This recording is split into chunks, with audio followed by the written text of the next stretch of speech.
Hi, I'm Laura Stanley. I am the Jewelry and Watch Evaluator for Arkansas Treasures on PBS, and we're going to talk for just a minute today about how to take care of your jewelry.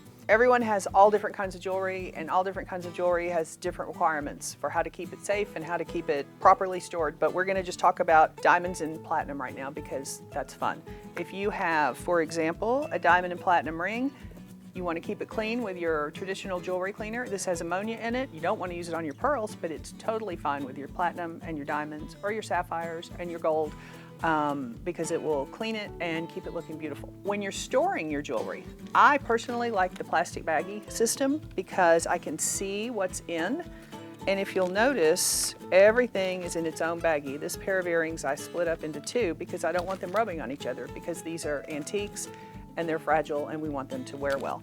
When you look at these, before I put them in my little jewelry case, I have the chains hanging out. That will keep the chains from wrapping themselves into a knot inside the baggie. So that might be my #1 tip for you today. You'll keep them from turning into a big tangled mess. My last big tip is don't store everything in one place that's easily found or easily walked away with.